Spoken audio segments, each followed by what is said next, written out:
Матвеев, Новосибирск, Ресей 28 жастағы жауынгер және қарсыласы Алматы қаласының өкілі Дартим командасының мүшесі Али Бадрудинов.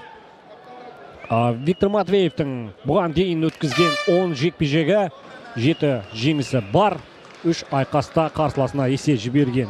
Өте бойшаң, өз қарсыласы Али Бадрудиновқа қарағанда әлде қайда аяқ қолдары да ұзын. Енді 10 айқастың бір шамасын ресейлік промоушендерде және шығыс еуропалық промоушендерде кеңістікте өнер көрсеткен жауынгер.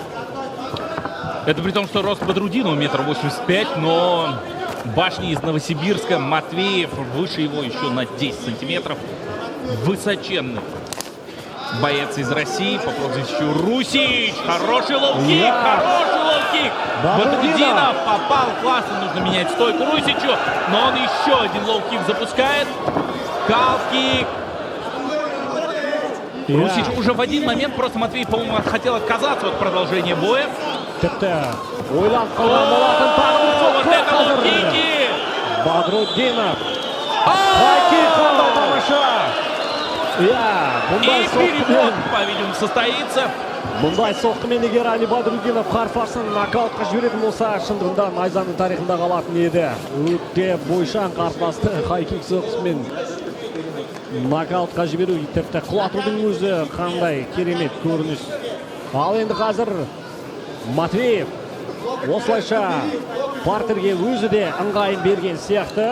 Айқастың келесі бөлімі партерде жалғасын дегенге қарсылығы жоқ, өйткені Алидің жасаған лоу-кик соққылары оны тіпті кескен теректей теңселе барып, тепе-теңдігін әрең сақтап қалған болатын Матвеев 2 мәрте. Да, пытается вытащить ногу Али Бадрудинов. Его база — это борьба, но при этом он очень подвижный и очень прибавил в стойке за последнее время. По корпусу набивает, пересаживается в маунт, насколько я понимаю. Или попытается и сайд-контрола поработать, но Русич очень пассивен. Да. Запускает локоть, выходит на удушение, сзади растягивает соперника. И Бадрудинов! Третья победа! Али Бадрудинов! Али Бадрудинов осылайша бүгінгі кеште Абай аренада семейлік жанкүйерлердің алдында өз мансабындағы 3-ші жеңісіне қол жеткізді. Керемет саблишн әдісі, керемет қылқындыру әдісін орындаған сәт. Матвеев өзі де бұған мүмкіндік беріп қойды. Жақсы түсінеді қателігі қай жерде екендігін. Али Бадрудинов қазір бейне қайталау сәті. Міне, оң қолмен алды, сол қолмен түйіндеді және қарсыласы қаншалықты керіліп барып. Біраз мүмкіндік қарсылықтан көрген еді, бірақ мүмкіндік бермеді Али Бадрудинов. Нағыз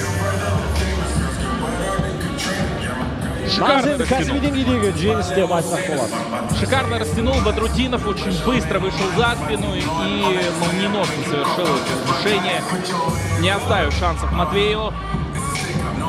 Причем, как кажется, и в стойке. Он выглядел даже лучше своего оппонента сегодня. Послушаем Роман Дулат.